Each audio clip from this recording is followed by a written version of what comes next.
नमस्कार दोस्तों, स्वागत है आपका हमारे स्टडी मैथ क्लास चैनल में। आशा करता हूँ आप सभी लोग बहुत अच्छे होंगे और अच्छे से स्टडी कर रहे होंगे। देखिए दोस्तों, आज हम आपके इस वीडियो में कक्षा 10 गणित के सभी चैप्टर के मोस्ट इम्पॉर्टेंट प्रश्न को हल करके बताएंगे, जो आपके बोर्ड में 70 नंबर के पूछे जाएंगे। और देखिए दोस्तों, ये आपका पार्ट 2 है। इसके पहले हम पार्ट 1 में भी 70 नंबर के प्रश्न को हल करके बताए हैं। अब चलिए दोस्तों, ये जो पहला नंबर प्रश्न उतारे हुए हैं, चलिए पहले इसको पढ़ते हैं। पढ़ने के बाद क्या करेंगे, इसको हल करके हम आपको बताएंगे। देखिए यहाँ पे लिखा है, संख्या 144 के अभाज्य गुणनखंड में अभाज्य गुणनखंडों की घातों का योगफल होगा। बस आप लोग ध्यान से समझिएगा। अब देखिए दोस्तों, सबसे पहले यहाँ पे लिखेंगे हल। ठीक, अब देखिए यहाँ पे हल लिखने के बाद ये जो लिखा है 144, इसका पहले हम क्या करेंगे, अभाज्य गुणनखंड करेंगे। देखिए यहाँ पे इस प्रकार से रेखा खींचेंगे और यहाँ पे लिखेंगे 144, लास्ट में 4 है, यह एक सम संख्या, ये 2 से कटेगा तो यहाँ पे लिखेंगे 2, यहाँ पे हो जाएगा 2 7 14 और यहाँ पे हो जाएगा 2 दूनी 4। अब देखिए दोस्तों, लास्ट में जो संख्या है 2 है, यह एक सम संख्या है, ये फिर से 2 से कटेगा तो यहाँ पे लिखेंगे 2, यहाँ पे हो जाएगा 2 3 6, यहाँ एक जगह 2 6 12।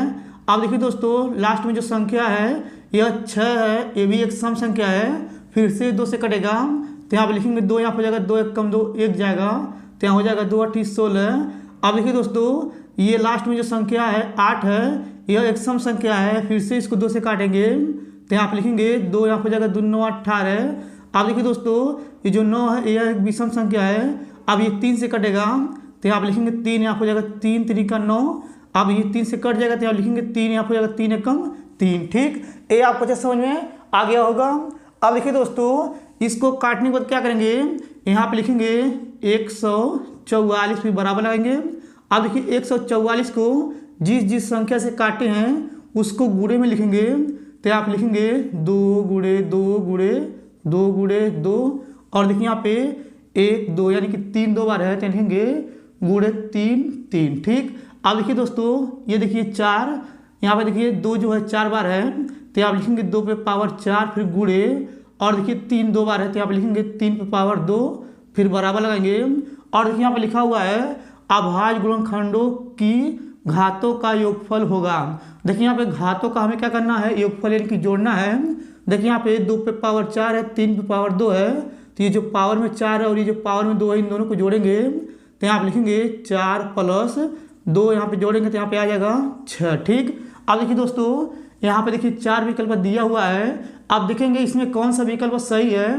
देखिए यहाँ पे दोस्तों 6 आया है और देखिए यहाँ पे डी वाला ऑप्शन में 6 है, तो ये डी ऑप्शन सही है। ठीक, ये आपको अच्छे समझ में आ गया होगा। अब चलिए दोस्तों, ये जो दूसरा नंबर प्रश्न उतारे हुए हैं, अब चलिए सबसे पहले इसको पढ़ते हैं। पढ़ने के बाद क्या करेंगे, इसको हल करके हम आपको बताएंगे।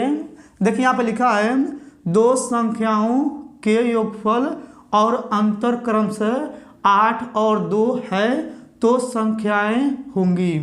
बस आप ध्यान से समझिएगा। अब देखिए दोस्तों, यहाँ पे पहले लिखेंगे हल। ठीक, अब देखिए यहाँ पे हल लिखने के बाद यहाँ पे लिखा है 2 संख्याओं के योगफल और अंतर क्रमशः 8 और 2 है, तो यहाँ पे पहले हम 2 संख्या मानेंगे तो यहाँ पे लिखेंगे माना पहली। देखिए लिख रहे हैं माना पहली संख्या यहाँ हो जाएगा x। अब इसके नीचे लिखेंगे दूसरी, देखिए लिख रहे हैं दूसरी संख्या यहाँ हो जाएगा y। ठीक, अब देखिए यहाँ पे लिखा हुआ है, यानी कि 2 संख्याओं के योगफल दिया है पहले 8, तो यहाँ पे लिखेंगे प्रश्न पहले के अनुसार। यहाँ पे देखिए पहली संख्या और दूसरी संख्या का योगफल दिया 8, तो यहाँ पे लिखेंगे x प्लस वाई बराबर हो जाएगा 8। योगफल मतलब होता है जोड़। अब देखिए जो आया है इसको समीकरण नंबर 1 मान लेंगे। और देखिए इसके बाद यहाँ पे लिखा है अंतर क्रमशः, यहाँ पे दिया है 2, यानी कि इन दोनों का अंतर मतलब होता है घटाना, तो यहाँ लिखेंगे प्रश्न दूसरे के अनुसार यहाँ हो जाएगा x माइनस वाई बराबर हो जाएगा 2। इसको समीकरण नंबर 2 मान लेंगे। अब देखिए दोस्तों, यहाँ पे माइनस में y है और यहाँ पे प्लस में y है, तो अब हम क्या करेंगे, समीकरण 1 समीकरण 2 को जोड़ेंगे। देखिए यहाँ पे लिखेंगे समीकरण, देखिए लिख रहे हैं समीकरण 1 व 2 को जोड़ने पर। ठीक, अब देखिए यहाँ पे पहले समीकरण नंबर 1 लिखेंगे तो यहाँ हो जाएगा x प्लस वाई बराबर हो जाएगा 8। आप समीकरण नंबर 2 को इसके नीचे लिखेंगे तो यहाँ हो जाएगा x माइनस वाई बराबर हो जाएगा 2। अब देखिए इसको जोड़ेंगे तो यहाँ हो जाएगा प्लस प्लस प्लस, देखिए यहाँ पे प्लस माइनस माइनस होता है तो वाई से वाई कट जाएगा। एक एक्स जोड़ेंगे तो यहाँ हो जाएगा 2x बराबर, इन दोनों को जोड़ेंगे तो यहाँ हो जाएगा 10, 2 से 10 में भाग कर देंगे तो यहाँ पे आ जाएगा x बराबर 10/2, इसको काट देंगे तो यहाँ पे आ जाएगा यानी कि x बराबर 2 1 कम 2 2 5 10, तो यहाँ पे x बराबर 5 आ जाएगा। अब इसके बाद क्या करेंगे, ये जो x बराबर 5 आया है इसको हम समीकरण नंबर 1 में रखेंगे और y का मान निकालेंगे। चलिए यहाँ पे लिखते हैं, देखिए आप लिखेंगे समीकरण 1 में x बराबर 5 रखने पर। ठीक, अब देखिए यहाँ पे समीकरण नंबर 1 है, यहाँ पे उतारेंगे तो यहाँ लिखेंगे x प्लस वाई बराबर हो जाएगा 8, और देखिए यहाँ पे x स्थान पे 5 रखेंगे तो यहाँ हो जाएगा 5 प्लस वाई बराबर हो जाएगा 8। इसको उधर पक्षांतर कर देंगे तो ये प्लस में माइनस में जाएगा तो यहाँ हो जाएगा y बराबर 8 माइनस 5, यहाँ लिखेंगे y बराबर 8 में 5 करेंगे तो यहाँ बचेगा 3। ठीक, अब देखिए दोस्तों यहाँ पे x का मान 5 आया है, y का मान 3 आया है। अब इसके बाद देखेंगे यहाँ पे 5 और 3 कहाँ पे दिया है, देखिए यहाँ पे दोस्तों ये जो b नंबर है यहाँ पे देखिए ये पहला x है दूसरा y है, तो यहाँ पे देखिए ये b नंबर ऑप्शन मिल रहा है तो ये b नंबर सही हो गया। ये आपको अच्छे समझ में आ गया होगा। अब चलिए दोस्तों यहाँ पे तीसरा और चौथा नंबर प्रश्न लिख करके फिर उसको हल करके हम आपको बताएंगे। चलिए सबसे पहले इसको मिटा लेते हैं। अब देखिए दोस्तों यहाँ पे तीसरा और चौथा नंबर प्रश्न उतारे हुए हैं। अब चलिए पहले तीसरे नंबर प्रश्न को पढ़ते हैं, पढ़ने के बाद क्या करेंगे इसको हल करके हम आपको बताएंगे। देखिए यहाँ पे लिखा है प्रथम 10 प्राकृतिक संख्याओं की माध्यिका होगी। बस चलो ध्यान से समझिएगा। अब देखिए दोस्तों सबसे पहले आप लिखेंगे हल। ठीक, अब देखिए यहाँ पे हल लिखने के बाद यहाँ पे लिखेंगे प्रथम, देखिए लिख रहे हैं प्रथम 10 प्राकृतिक संख्याएं, देखिए लिख रहे हैं संख्याएं, यहाँ पे जो होता है यहाँ पे लिख देंगे। अब देखिए दोस्तों यहाँ पे होता है 1 2 3 4 5 6 7 8 9 10। ठीक, देखिए यहाँ पे लिखे हैं प्रथम 10 प्राकृतिक संख्याएं जो होता है ये होता है, इसको लिख दिए हैं। अब देखिए दोस्तों ये संख्या जो है 10 है तो यहाँ पे लिखेंगे संख्या, देखिए लिख रहे हैं संख्या, यहाँ पे हो जाएगा n बराबर, यहाँ पे देखिए 10 संख्या तो यहाँ लिखेंगे 10।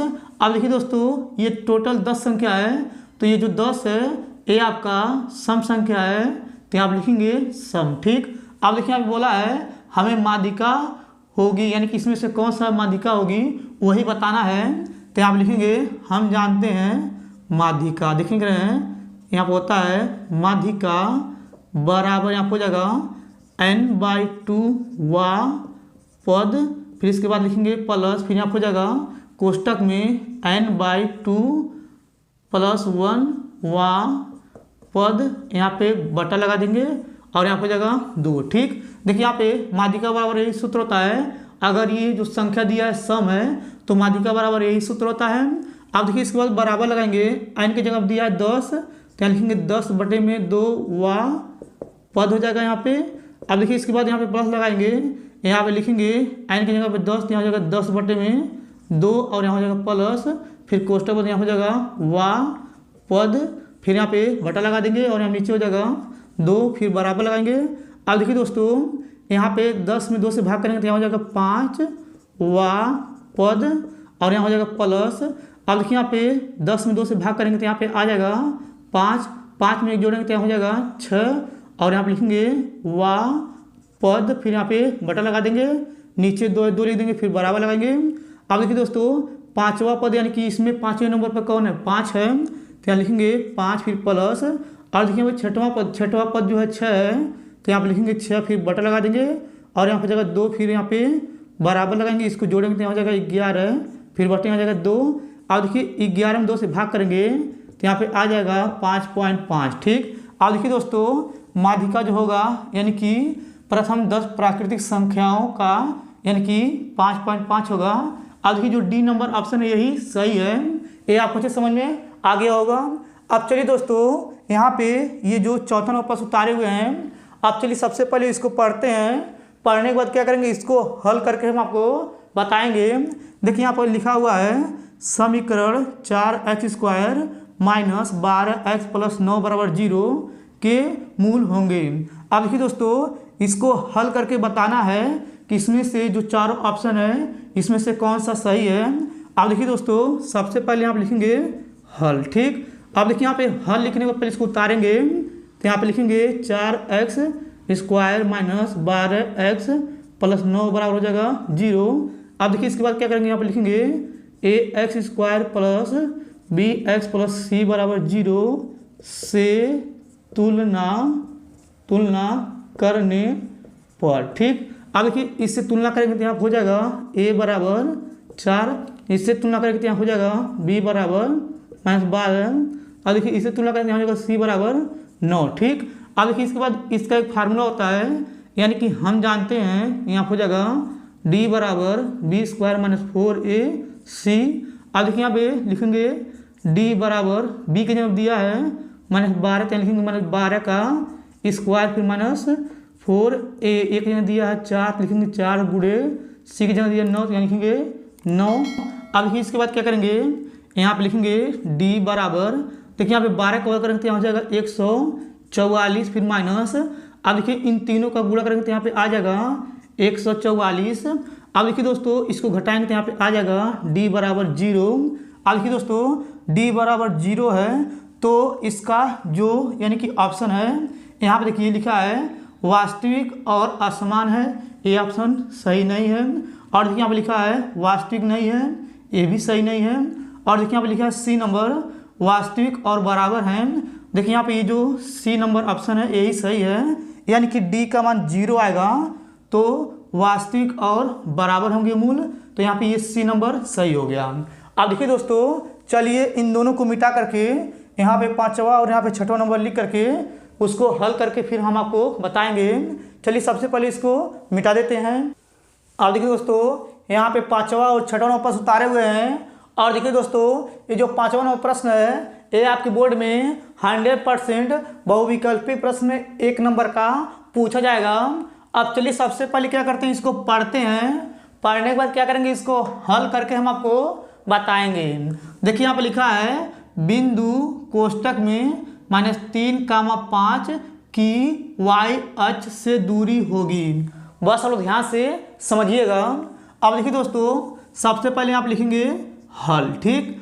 अब देखिए यहाँ पे हल लिखने के बाद यहाँ पे ये जो बिंदु इसको उतारेंगे तो यहाँ पे लिखा है -3,5। अब देखिए दोस्तों ये जो माइनस में 3 है ये पहला वाला ये आपका होता है x, तो आप हो जाएगा x बराबर माइनस में 3। और ये जो दूसरा वाला है यहाँ पे 5 ये आपका होता है y, तो यहाँ लिखेंगे y बराबर 5। अब इसके बाद क्या करेंगे, इस x बराबर -3 और y बराबर 5 पे यानी कि इस प्रकार से एक यानी कि चतुर्थांश बनाएंगे। देखिए बना रहे हैं, देखिए आप हो जाएगा 1 2 3 4 और यहाँ हो जाएगा 5, यहाँ लिखेंगे 1 2 3 4 और यहाँ हो जाएगा 5। और देखिए यहाँ पे नीचे हो जाएगा यानी कि -1 -2 -3 -4 और यहाँ हो जाएगा -5। ये होता है x और ये होता है x डैश, इधर होता है -1 -2 और यहाँ होता है -3 और यहाँ होता है -4 और यहाँ होता है -5। और देखिए यहाँ पे ऊपर होता है +1 और यहाँ होता है +2 और यहाँ हो जाएगा +3 और यहाँ हो जाएगा +4 और देखिए यहाँ हो जाएगा +5 और ये होता है y और यहाँ होता है y डैश, ठीक। ये आपको अच्छे समझ में आ गया होगा।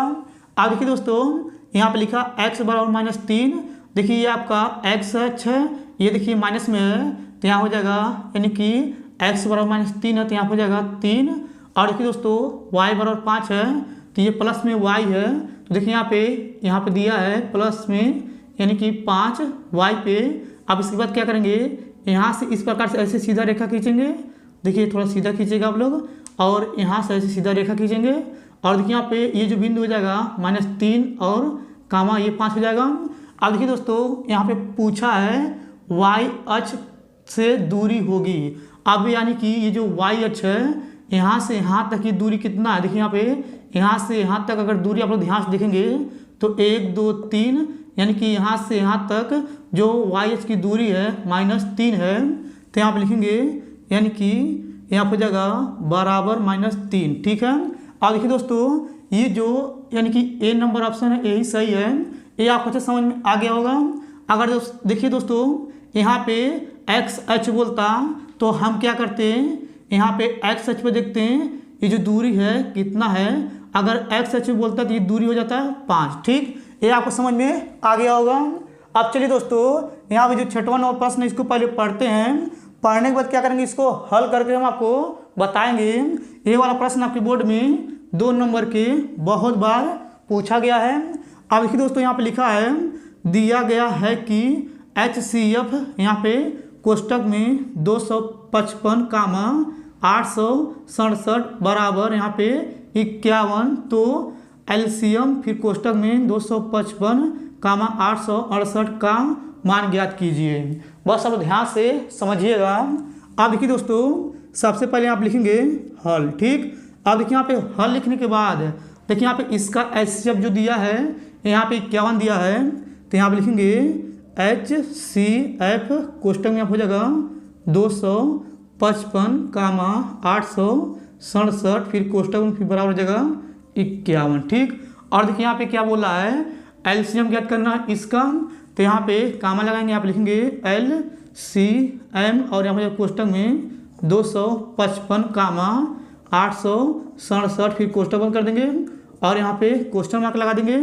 अब देखिए दोस्तों यहाँ पे जो 255 है ये आपका पहली संख्या है और जो 868 है ये आपका यानी कि दूसरी संख्या है। तो यहाँ पे लिखेंगे पहली, देखिए लिख रहे हैं पहली संख्या, देखिए लिख रहे हैं पहली संख्या बराबर हो जाएगा 255 और यहाँ हो जाएगा दूसरी, देखिए लिख रहे हैं दूसरी संख्या यहाँ हो जाएगा बराबर 867। ठीक, ये आपको अच्छे समझ में आ गया होगा।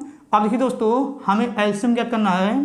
तो यहाँ पे लिखेंगे हम जानते हैं एलसीएम यहाँ होता है बराबर पहली, देखिए रहे हैं पहली संख्या गुणे दूसरी संख्या फिर यहाँ पे बटे में होता है यानी कि यहाँ होता है HCF। ठीक है, ये आपको क्लियर समझ में आ गया होगा। अब देखिए दोस्तों यहाँ पे लिखेंगे LCM बराबर पहली संख्या देखिए यहाँ पे दिया 255, तो लिखेंगे 255 फिर गुणे दूसरी संख्या दिया है 867, तो लिखेंगे 867 फिर बटे में जाएगा HCF जगह कितना दिया यहाँ पे देखिए 51 दिया, तो लिखेंगे 51। अब इसके बाद यहाँ पे लिखेंगे LCM बराबर अब देखिए यहाँ पे यानी कि 51 से 255 को भाग कर देंगे तो ये 5 बार में कट जाएगा। तो यहाँ लिखेंगे 5 गुणे 800 यहाँ हो जाएगा 68 फिर यहाँ लिखेंगे LCM बराबर इससे गुणा करेंगे तो यहाँ हो जाएगा 5 7 35 के 5 हासिल 3 और यहाँ हो जाएगा 5 6 30 3 33 और यहाँ हो जाएगा यानी कि 5 40 40 3 43 हो जाएगा। तो यहाँ पे आ जाएगा 4335। तो यही इसका एलसीएम हो गया। ये आपको अच्छे समझ में आ गया होगा। अब चलिए दोस्तों यहाँ पे 7वां और 8वां नंबर प्रश्न लिख करके फिर उसको हल करके हम आपको बताएंगे। अब चलिए सबसे पहले इन दोनों को मिटा लेते हैं।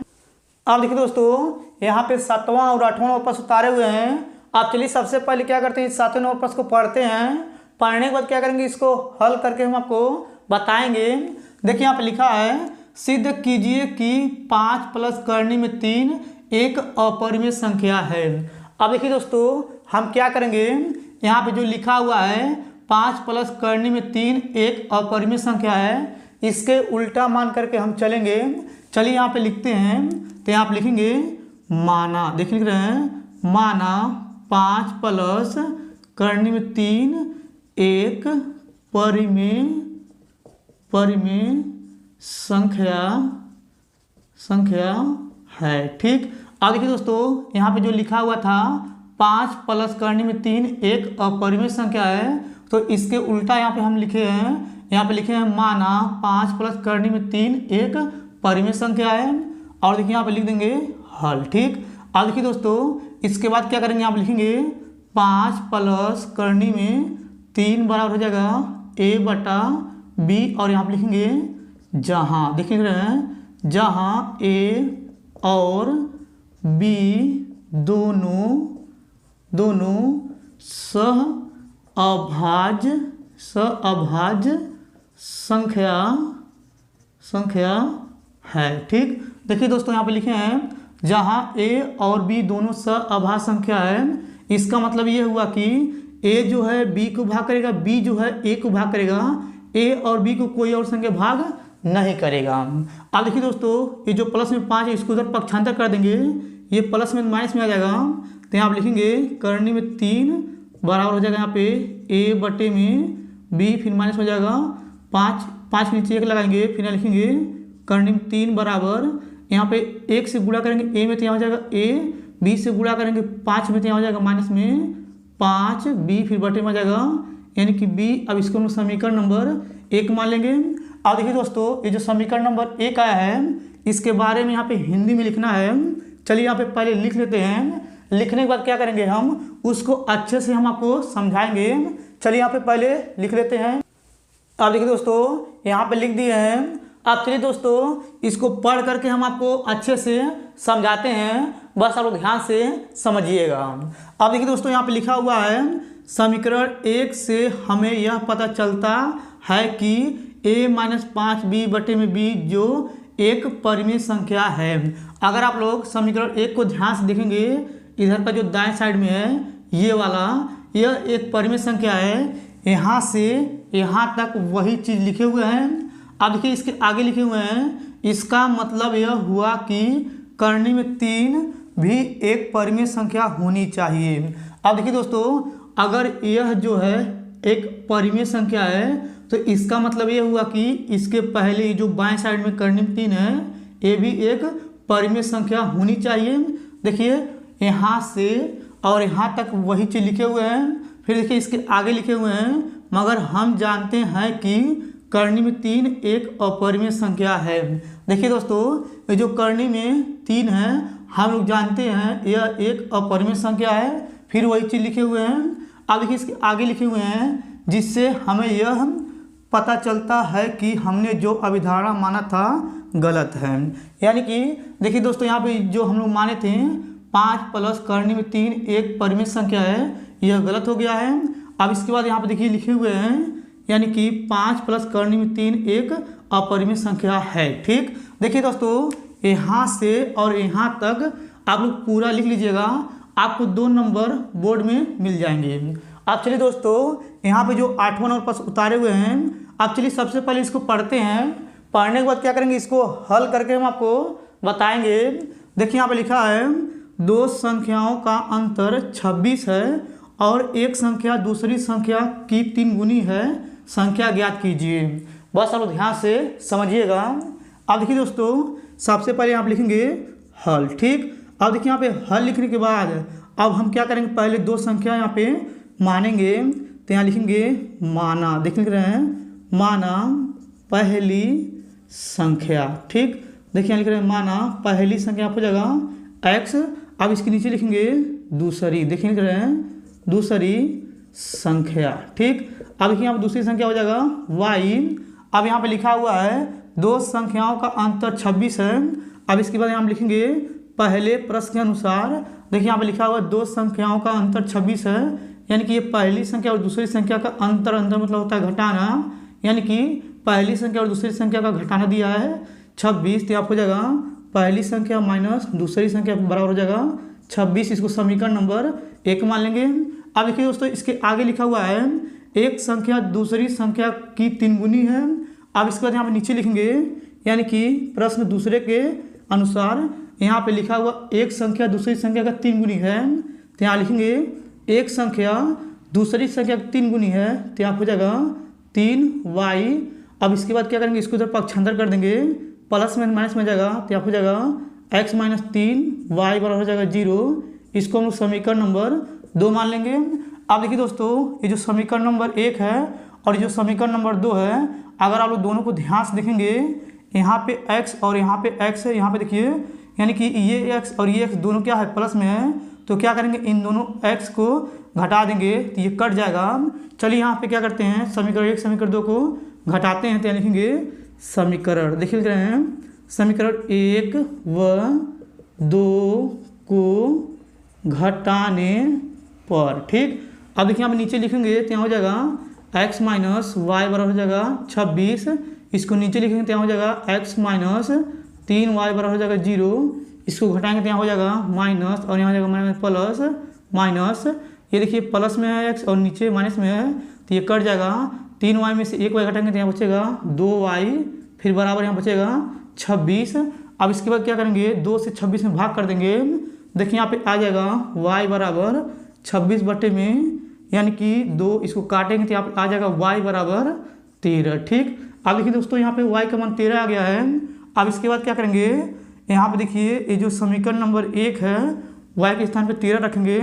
चलिए यहाँ पे लिखते हैं, तो यहाँ पे लिखेंगे समीकरण, देख रहे हैं, समीकरण 1 में y बराबर 13 रखने पर। ठीक, अब देखिए यहाँ पे समीकरण 1 को नीचे उतारेंगे, तो यहाँ लिखेंगे x माइनस वाई बराबर हो जाएगा यहाँ पे 26, y के स्थान पे 13 रखना है, तो यहाँ लिखेंगे x माइनस 13 बराबर 26। इसको जब पक्षांतर कर देंगे, ये माइनस में तो प्लस में जाएगा, तो यहाँ लिखेंगे x बराबर 26 प्लस 13, फिर यहाँ हो जाएगा x बराबर, इन दोनों को जोड़ेंगे तो यहाँ हो जाएगा 39। ठीक, अब देखिए दोस्तों यहाँ पे x का मान 39 आया है, और देखिए यहाँ पे y का मान 13 आया है, तो यानी कि यही दो संख्या हो गया। अब चलिए दोस्तों इन दोनों को मिटा करके यहाँ पे 9वां और 10वां वापस लिख करके फिर उसको हल करके हम आपको बताएंगे। चलिए इन दोनों को पहले मिटा लेते हैं। अब देखिए दोस्तों यहाँ पे 9वां और 10वां वापस उतारे हुए हैं।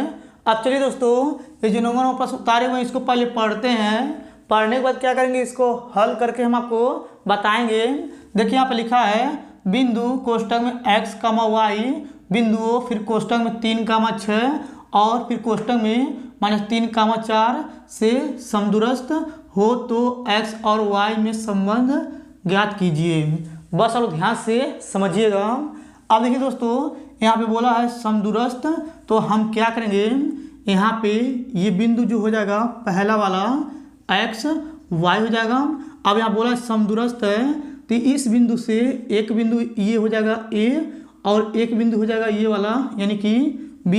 अब देखिए यहाँ पे a बिंदु दिया है यहाँ पे, यानी कि यहाँ पे लिखा हुआ है 3, 6 और देखिए यहाँ पे b बिंदु दिया है -3, 4। ठीक, अब इसके बाद क्या करेंगे, बस आप लोग ध्यान से समझिएगा।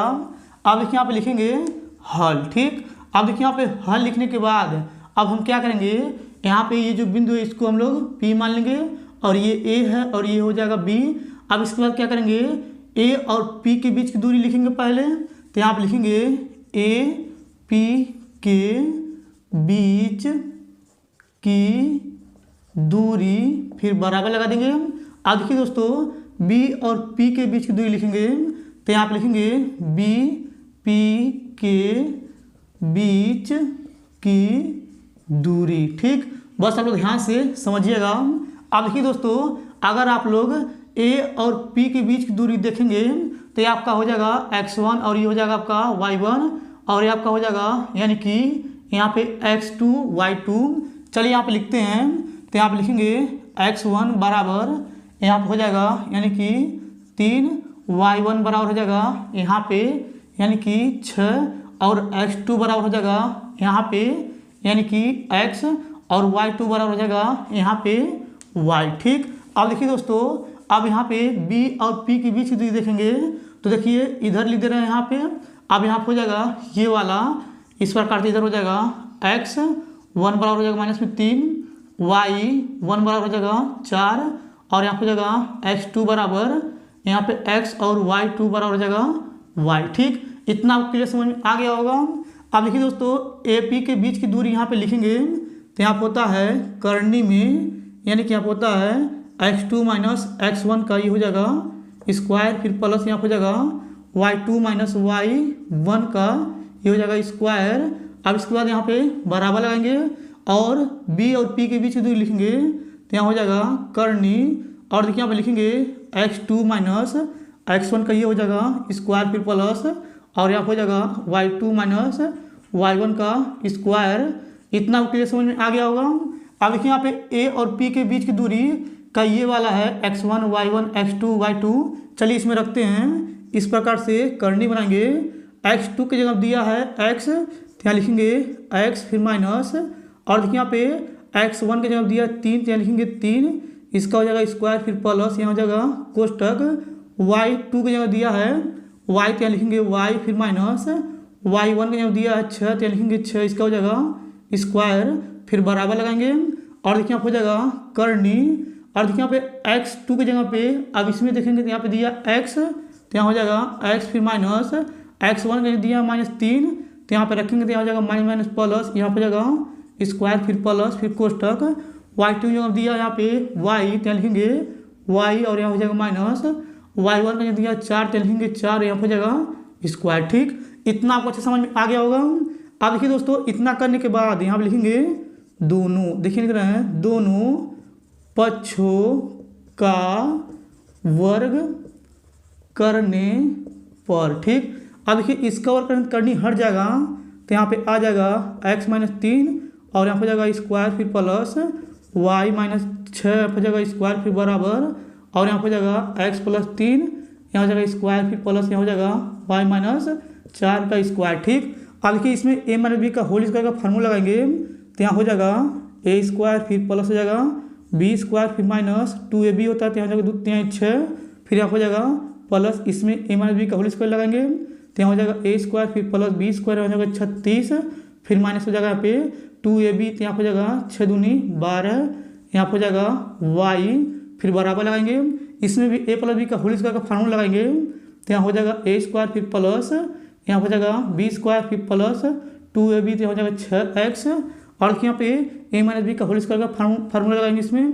अब यहाँ हो जाएगा प्लस, यहाँ लिखेंगे y स्क्वायर फिर प्लस हो जाएगा 16 फिर माइनस, यानी कि 2ab, तो यहाँ हो जाएगा 8, यहाँ हो जाएगा यानी कि y। ठीक, ये आपको अच्छे समझ में आ गया होगा। अगर आपको a माइनस b का होल स्क्वायर का सूत्र और a प्लस b का सूत्र याद होगा तो ये आपको समझ में आ गया होगा। अब देखिए यहाँ पे x स्क्वायर से x स्क्वायर कट जाएगा, y स्क्वायर से y स्क्वायर कट जाएगा, और देखिए यहाँ पे यानी कि अब इसके बाद और कुछ कट रहा है, यहाँ पे देखेंगे यहाँ पे और कुछ हमें लग रहा नहीं कट रहा है, तो अब इसके बाद क्या करेंगे, यहाँ पे देखिए दोस्तों, यहाँ पे 9 शायद 9 ये कट जा रहा है। अब इसके बाद यहाँ पे इसको उतारेंगे, इसको और इसको उतारेंगे, तो माने 6x, और यहाँ जाएगा प्लस में 36 फिर माइनस 12 y, फिर बराबर यहाँ पे जाएगा 6x, और यहाँ पे जाएगा प्लस में 16, और यहाँ पे जाएगा माइनस में 8y। अब इसके बाद क्या करेंगे, इन तीनों को उधर पक्षांतर कर देंगे, तो पहले इसको लिखेंगे तो यहाँ हो जाएगा 6x प्लस 16, और यहाँ जाएगा माइनस में 8y, फिर बराबर, अब इसको उधर फेंकेंगे, सबका चिन्ह बदल जाएगा, तो ये आपका आ जाएगा यहाँ पे प्लस 6x, और यहाँ पे जाएगा माइनस में 36, और यहाँ पे जाएगा प्लस में 12, y भी बराबर हो जाएगा 0। अब देखिए दोस्तों, इतना करने के बाद बस आप ध्यान से समझिएगा। अब चलिए इसके बाद क्या करते हैं, इधर हल करते हैं। देखिए यहाँ पे यानी कि 6x और 6x इसको जोड़ेंगे, तो यहाँ पे जाएगा 12x, और देखिए यहाँ पे यानी कि माइनस में 8y है, और यहाँ पे प्लस में 12y, इसको घटाएंगे तो यहाँ पे आ जाएगा यानी कि प्लस में यहाँ पे 4y, और देखिए यहाँ पे दोस्तों 36 में 16 घटाएंगे तो बचेगा यानी कि माइनस में 20, तो यहाँ हो जाएगा माइनस में 20, फिर बराबर हो जाएगा 0। अब देखिए इन सभी में 4 कामन आ रहा था, 4 कामन लेंगे, तो यहाँ पर जाएगा 4 तो यहाँ 12, और यहाँ पर जाएगा 4 1 कम 4, और यहाँ पर जाएगा 4 5 20, फिर बराबर हो जाएगा 0। देखिए यहाँ पे 4 से इसमें 0 में भाग कर देंगे, तो यहाँ बचेगा 3x प्लस y माइनस 5 बराबर हो जाएगा 0। ठीक, अब देखिए दोस्तों, यहाँ पे लिखा हुआ था x और y में संबंध ज्ञात करना था, देखिए ये ज्ञात हो गया है, यही इसका आंसर हो गया। अब चलिए दोस्तों, यहाँ पे जो 10वां नंबर प्रश्न लिखे हुए हैं, अब चलिए सबसे पहले इसको पढ़ते हैं। पढ़ने के बाद क्या करेंगे, इसको हल करके हम आपको बताएंगे। देखिए यहाँ पे लिखा हुआ है, एक बेलन की आधार की त्रिज्या 4 सेमी और ऊंचाई 14 सेमी है, बेलन का वक्रपृष्ठ का क्षेत्रफल ज्ञात करना है। बस आप ध्यान से समझिएगा। अब देखिए दोस्तों, हम क्या करेंगे, पहले यानी कि एक बेलन बनाएंगे जिसकी त्रिज्या हो जाएगा यानी कि 4 सेंटीमीटर और उसका ऊंचाई रहेगा 14 सेंटीमीटर। चलिए यहाँ पे बनाते हैं। देखिए यहाँ पे इस प्रकार से ये एक बेलन बना रहे हैं, बस आप लोग ध्यान से समझिएगा। देखिए दोस्तों ये यानी कि ये बेलन हो गया, ठीक। और देखिए यहाँ पे इसकी जो त्रिज्या है यहाँ पे यानी कि ये 4 सेंटीमीटर आर बराबर दिया है 4 सेंटीमीटर। और देखिए इसकी ऊंचाई जो दिया हुआ है यानी कि h बराबर दिया है 14 सेंटीमीटर, ठीक। ये आपको अच्छे समझ में आ गया होगा। अब देखिए दोस्तों यहाँ पे पहले लिखेंगे हल, ठीक। अब देखिए यहाँ पे हल लिखने के बाद यहाँ पे लिखेंगे बेलन। देखिए लिख रहे हैं बेलन की त्रिज्या। देखिए लिख रहे हैं बेलन की त्रिज्या आर बराबर हो जाएगा यानी कि 4 सेंटीमीटर। अब इसके बाद बेलन की ऊंचाई लिखेंगे तो यहाँ पे लिखेंगे बेलन की ऊंचाई, ठीक। देखिए यहाँ पे लिख रहे हैं बेलन की ऊंचाई h बराबर हो जाएगा 14 सेंटीमीटर। अब देखिए दोस्तों यहाँ पे पूछा हुआ है बेलन का वक्रपृष्ठ का क्षेत्रफल ज्ञात करना है, तो यहाँ पे लिखेंगे हम जानते हैं बेलन। देख रहे हैं बेलन का वक्र पृष्ठ। देखिए बेलन का वक्रपृष्ठ का क्षेत्रफल यहाँ होता है बराबर यानी कि आप हो जाएगा यानी कि 2 पाई आर एच होता है, फिर बराबर लगाएंगे और यहाँ पे लिखेंगे 2 गुणे पाई का मान होता है 22/7, फिर गुणे आर का मान दिया है 4 तो लिखेंगे 4, फिर गुणे और देखिए यहाँ पे एच के स्थान पर दिया 14 तो यहाँ लिखेंगे 14, फिर बराबर लगाएंगे। अब देखिए यहाँ पे 7 से काटेंगे 14 तो यहाँ पे 2 बार में कट जाएगा तो यहाँ पे बचेगा यानी कि 2 से 22 में गुणा करेंगे तो यहाँ पे हो जाएगा 44, फिर गुणे और देखिए 4 से गुणा करेंगे 2 में तो यहाँ हो जाएगा 8, फिर बराबर लगाएंगे। अब देखिए 8 से गुणा करेंगे 4 में तो 8 चौक 32 का 2 हासिल 3 और यहाँ हो जाएगा 8 चौक 32 35 चौथी 35 तो यहाँ लिखेंगे यानी कि 35 और यहाँ हो जाएगा सेंटीमीटर स्क्वायर। आज की दोस्तों बेलन का वक्रपृष्ठ का क्षेत्रफल यहाँ पे होता है 2 पाई आर एच, इसको लिख दिए हैं और जो मान दिया हुआ था त्रिज्या उसको रख दिए हैं और एच का मान जो दिया था उसको रख दिए हैं और 7 से 14 काट दिए हैं और देखिए यहाँ पे 2 से 22 में और 22 से 4 में 4 से और जो आया है उससे 2 में गुणा किए, टोटल आया है 352 सेंटीमीटर स्क्वायर, ठीक। अब देखिए दोस्तों ये भी इसका आंसर हो गया। अब चलिए दोस्तों इन दोनों को मिटा करके यहाँ पे 11वां नंबर प्रश्न लिख करके उसको हल करके हम आपको बताएंगे। चलिए सबसे पहले इसको मिटा देते हैं। अब देखिए दोस्तों यहाँ पे 11वां नंबर प्रश्न उतारे हुए हैं।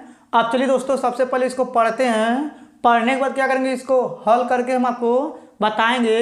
देखिए यहाँ पर लिखा है 2 क्रमागत धनात्मक सम संख्या के वर्गों का योगफल 244 है, संख्याएं ज्ञात कीजिए। बस आप लोग ध्यान से समझिएगा।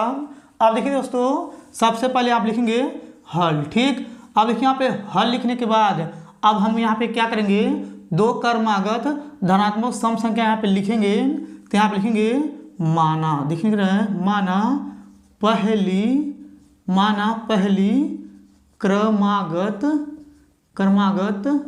धन सम संख्या, ठीक। देखिए दोस्तों यहाँ हो जाएगा यानी कि ये x हो जाएगा।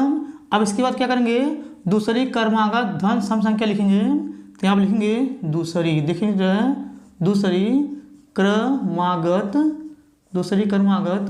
धन सम संख्या यहाँ हो जाएगा यानी कि बराबर यहाँ पे लिखेंगे x + 2, ठीक। देखिए यहाँ पे दोस्तों ऊपर लिखे हैं पहली क्रमागत धन सम संख्या x, दूसरी क्रमागत धन सम संख्या x + 2, यही 2 क्रमागत सम धन संख्या होता है। अब इसके बाद क्या करेंगे यहाँ पे लिखेंगे प्रश्न के अनुसार। अब इसके बाद यहाँ पे लिखा है सम संख्या के वर्गों का योगफल यानी कि इसका वर्ग और इसका वर्ग, योगफल मतलब होता है जोड़। तो देखिए यहाँ हो जाएगा यानी कि x का वर्ग और इसका यानी कि यहाँ पे x + 2 इसका वर्ग। देखिए यहाँ पे योगफल है यानी कि इन दोनों को जोड़ेंगे, योगफल मतलब होता है जोड़, तो यहाँ हो जाएगा प्लस फिर बराबर लगाएंगे और यहाँ हो जाएगा 244, ठीक। अब देखिए दोस्तों इसका वर्ग करेंगे तो यहाँ हो जाएगा x² फिर प्लस इसका वर्ग करेंगे तो यहाँ पे a + b का होल स्क्वायर का फार्मूला लग जाएगा तो यहाँ हो जाएगा a² फिर प्लस b² b की हम दिया 2 का वर्ग करते हैं हो जाएगा 4 फिर प्लस 2ab होता है तो यहाँ पे आ जाएगा 4x फिर बराबर यहाँ हो जाएगा 244, ठीक। अब देखिए यहाँ पे 1x और 1x जोड़ेंगे तो यहाँ हो जाएगा 2x, तो यहाँ पे लिखेंगे 2x² और यहाँ पे लिखेंगे 4x, फिर बराबर यहाँ हो जाएगा 244। इसको उधर फेंकेंगे, ये प्लस में माइनस में आ जाएगा, तो यहाँ हो जाएगा माइनस में 4। और देखिए यहाँ पे लिखेंगे 2x² फिर प्लस 4x फिर बराबर 244 में 4 घटाएंगे तो 240 बचेगा। अब देखिए दोस्तों इसमें 2 कॉमन आ रहा है, 2 कॉमन लेंगे तो यहाँ हो जाएगा 2 और यहाँ हो जाएगा x² फिर प्लस 2 दूनी 4 फिर कोष्ठक फिर बराबर यहाँ हो जाएगा 240। अब 2 से 240 में भाग करेंगे तो यहाँ पे आ जाएगा x² प्लस 2x फिर बराबर यहाँ हो जाएगा 240, फिर बटे में आ जाएगा 2, इसको काटेंगे तो यहाँ पे आ जाएगा 120, तो यहाँ पे लिखेंगे x² प्लस 2x, यहाँ पे हो जाएगा बराबर 120। अब इसको जब पक्षांतर कर देंगे प्लस में माइनस में हो जाएगा, तो यहाँ हो जाएगा x² प्लस 2x फिर माइनस 120 बराबर हो जाएगा 0। अब देखिए दोस्तों इतना करने के बाद अब ये जो आया है यह एक गुणनखंड है। अब इसके बाद क्या करेंगे, ऐसा कोई 2 संख्या का गुणा करेंगे कि गुणा करने पर 120 और उसी 2 संख्या को घटा देने पर 2 आ जाना चाहिए। अब चलिए दोस्तों यहाँ पे हम लिख करके आपको दिखाते हैं। अगर हम देखिए दोस्तों 12 से गुणा करेंगे 10 में तो यहाँ हो जाएगा 120, और देखिए यहाँ पे 12 में से 10 घटाएंगे तो यहाँ पे आ जाएगा 2। ठीक, अब देखिए दोस्तों 2 के स्थान पे इसको रखेंगे, चलिए यहाँ पे रखते हैं तो यहाँ हो जाएगा x² प्लस यहाँ हो जाएगा कोष्टक और यहाँ लिखेंगे 12 माइनस 10 फिर कोष्टक बने यहाँ हो जाएगा x फिर माइनस 120 फिर बराबर हो जाएगा 0, और यहाँ पे लिखेंगे x² फिर प्लस x से पार दोनों गुणा करेंगे तो यहाँ हो जाएगा 12x और यहाँ हो जाएगा माइनस में 10x फिर हो जाएगा माइनस में 120 फिर बराबर हो जाएगा 0। अब देखिए दोस्तों इन दोनों में x कॉमन आ रहा है तो यहाँ से x कॉमन ले लेंगे तो यहाँ पे आ जाएगा x बाहर, यहाँ हो जाएगा x प्लस 12 फिर एक कोष्टक। अब देखिए इन दोनों में 10 कॉमन आ रहा है तो माइनस में 10 कॉमन लेंगे तो यहाँ बचेगा x, और देखिए यहाँ पे माइनस 10 कॉमन लेंगे तो यहाँ चिन्ह बदल जाएगा, माइनस है तो प्लस में आ जाएगा। और देखिए यहाँ पे 10 के पहाड़े में 120 12 बार में आएगा तो यहाँ हो जाएगा 12 फिर कोष्टक में फिर बराबर हो जाएगा 0। इन दोनों को एक कोष्टक में लिखेंगे तो यहाँ हो जाएगा x माइनस 10 एक कोष्टक में, और देखिए इन दोनों में से कोई एक उतार लेंगे तो यहाँ हो जाएगा x प्लस 12 एक कोष्टक में फिर बराबर हो जाएगा 0। अब देखिए दोस्तों एक बार इसके साथ 0 लिखेंगे तो यहाँ पे आ जाएगा x माइनस 10 बराबर हो जाएगा 0। एक बार इसके साथ 0 लिखेंगे तो यहाँ हो जाएगा x प्लस 12 बराबर हो जाएगा 0। इसको उधर पक्षांतर करेंगे, ये माइनस प्लस में जाएगा तो यहाँ हो जाएगा x बराबर 10। ठीक, अब देखिए दोस्तों इसको उधर फेंकेंगे तो यहाँ हो जाएगा x बराबर माइनस में 12। ठीक, अब देखिए यहाँ पे ये जो माइनस में 12 है इससे हमें कोई मतलब नहीं है, हम लोग को मतलब है ये जो x बराबर 10 आया प्लस में इससे मतलब है। तो यहाँ पे लिखेंगे पहली, देखिए लिख रहा है पहली क्रमागत सम धन संख्या। ठीक, देखिए यहाँ पे हो जाएगा x बराबर, यानी कि ये कितना आया 10 आया है तो यहाँ लिखेंगे 10। अब इसके बाद यहाँ लिखेंगे दूसरी, देखिए लिख रहे हैं दूसरी क्रमागत सम धन संख्या। ठीक, अब देखिए दोस्तों यहाँ पे कितना है, यानी कि x है और यहाँ पे 2 है। देखिए यहाँ पे x के स्थान पे 10 आया है तो यहाँ पे रखेंगे तो 10 प्लस 2 हो जाएगा 12, तो यहाँ पे हो जाएगा 12। ठीक, ये आपको तो समझ में आ गया होगा, यानी कि पहली क्रमागत सम धन संख्या हो जाएगा 10, दूसरी क्रमागत सम धन संख्या हो जाएगा 12। ठीक, ये आपका आंसर हो गया। अब चलिए दोस्तों इसको मिटा करके यहाँ पे बराबर और प्लस लिख करके फिर उसको हल करके हम आपको बताएंगे। अब चलिए सबसे पहले इसको मिटा लेते हैं। अब देखिए दोस्तों यहाँ पे बराबर और प्लस उतारे हुए हैं। अब चलिए इसको पहले पढ़ते हैं, पढ़ने के बाद क्या करेंगे इसको हल करके हम आपको बताएंगे। देखिए यहाँ पे लिखा है यदि बिंदु एक कोष्टक में a, 0, दूसरे कोष्टक में 0, b तथा तीसरे कोष्टक में 1, -1 संरेख हो तो सिद्ध कीजिए 1/a - 1/b बराबर 1।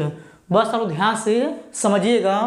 अब देखिए दोस्तों सबसे पहले आप लिखेंगे हल। ठीक, अब देखिए यहाँ पे हल लिखने के बाद यहाँ पे लिखेंगे 3 बिंदु, देखिए लिख रहे हैं 3 बिंदु यहाँ हो जाएगा a, 0 और यहाँ हो जाएगा 0, b और यहाँ हो जाएगा तथा यहाँ हो जाएगा 1, -1 संरेख, देखिए लिख रहे हैं संरेख हो तो। ठीक, अब देखिए दोस्तों यहाँ पे 3 बिंदु, 1 बिंदु, 2 बिंदु, 3 बिंदु संरेख हो तो यहाँ पे होता है यानी कि त्रिभुज। देखिए लिख रहे हैं त्रिभुज का क्षेत्रफल बराबर यहाँ हो जाएगा 0। ठीक, अगर देखिए दोस्तों 3 बिंदु अगर संरेख होता है तो समझ लीजिए त्रिभुज का क्षेत्रफल जो होता है वह 0 होता है। अब देखिए दोस्तों इसको x1, इसको y1, इसको x2, इसको y2 और इसको x3, इसको y3 यहाँ पे लिखेंगे। अब देखिए यहाँ पे लिखेंगे x1 बराबर हो जाएगा a और यहाँ हो जाएगा y1 बराबर 0 और यहाँ हो जाएगा x2 बराबर यहाँ हो जाएगा 0 और यहाँ हो जाएगा y2 बराबर b और देखिए यहाँ हो जाएगा x3 बराबर 1 और यहाँ हो जाएगा y3 बराबर -1। अब देखिए दोस्तों त्रिभुज का क्षेत्रफल का एक फार्मूला होता है, चलिए यहाँ पे लिखते हैं। तो हम जानते हैं यहाँ पे होता है त्रिभुज का क्षेत्रफल बराबर यहाँ होता है 1/2 और ये हो जाएगा बड़ा कोष्टक यहाँ लिखेंगे x1 और यहाँ हो जाएगा y2 माइनस y3 और यहाँ हो जाएगा प्लस यहाँ होता है x3 और यहाँ हो जाएगा कोष्टक में यानी कि y3 और यहाँ हो जाएगा माइनस y1 फिर यहाँ हो जाएगा प्लस x3 और यहाँ हो जाएगा देखिए दोस्तों ये x2 हो जाएगा और यहाँ हो जाएगा यानी कि y1 माइनस y2 फिर कोष्टक में फिर यहाँ हो जाएगा बड़ा कोष्टक। अब देखिए यहाँ पे दोस्तों लिखा है त्रिभुज का क्षेत्रफल यहाँ पे दिया 0 तो यहाँ पे लिखेंगे 0 बराबर 1/2 और ये हो जाएगा बड़ा कोष्टक। और देखिए यहाँ पे x1 के स्थान पे दिया a तो यहाँ लिखेंगे a फिर कोष्टक, y2 के जगह दिया b तो यहाँ लिखेंगे b फिर माइनस, y3 की जगह दिया -1 तो यहाँ रखेंगे तो यहाँ हो जाएगा माइनस प्लस कोष्टक बंद कर देंगे फिर प्लस x2 जगह दिया 0 तो यहाँ लिखेंगे 0 फिर कोष्टक, y3 जगह दिया है यानी कि -1 लिखेंगे -1 और देखिए यहाँ पे y1 के स्थान पर दिया है यानी कि 0 तो यहाँ लिखेंगे माइनस में 0 फिर कोष्टक में फिर हो जाएगा प्लस, x3 जगह दिया 1 तो यहाँ लिखेंगे 1 फिर कोष्टक, y1 के स्थान पर दिया है 0 तो यहाँ लिखेंगे 0 फिर माइनस, y2 के स्थान पर दिया है यहाँ पे देखिए b तो यहाँ लिखेंगे b फिर कोष्टक में फिर हो जाएगा बड़ा कोष्टक। अब इसके बाद यहाँ लिखेंगे 0 बराबर 1/2 फिर यहाँ हो जाएगा बड़ा कोष्टक, a से इन दोनों गुणा करते हैं यहाँ हो जाएगा a b फिर प्लस हो जाएगा a इससे गुणा करते ये 0 हो गया और इससे गुणा करते यहाँ हो जाएगा माइनस में b फिर बड़ा कोष्टक बंद कर देंगे। 2 से 0 में गुणा करते ये हो जाएगा 0 बराबर यहाँ पे आ जाएगा यानी कि a b और यहाँ हो जाएगा यानी कि प्लस यहाँ पे a माइनस b।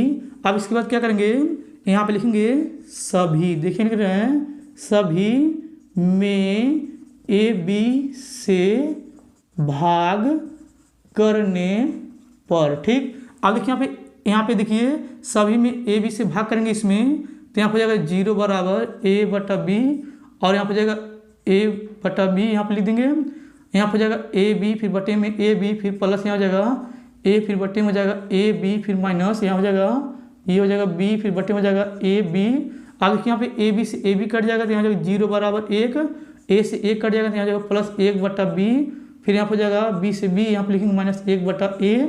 अब इसके बाद क्या करेंगे इन दोनों के इधर पक्षांतर कर देंगे, ये माइनस से प्लस में आ जाएगा तो यहाँ पे आ जाएगा 1/a और यहाँ पे इसको फेंकेंगे माइनस में हो जाएगा तो यहाँ हो जाएगा 1/b फिर बराबर हो जाएगा 1। ठीक, अब देखिए दोस्तों हमें यही सिद्ध करना था, देखिए ये सिद्ध हो गया है। अब चलिए दोस्तों इसको मिटा करके यहाँ पे यानी कि 13वां नंबर प्रश्न लिख करके फिर उसको हल करके हम आपको बताएंगे। अब चलिए सबसे पहले इसको मिटा देते हैं। अब देखिए दोस्तों यहाँ पे 13वां नंबर प्रश्न उतारे हुए हैं। अब चलिए सबसे पहले इसको पढ़ते हैं, पढ़ने के बाद क्या करेंगे इसको हल करके हम आपको बताएंगे। देखिए यहाँ पे लिखा है यदि cos थीटा बराबर 4/5 तो sin theta cos theta plus tan square theta का मान ज्ञात कीजिए। बस आप लोग ध्यान से समझिएगा।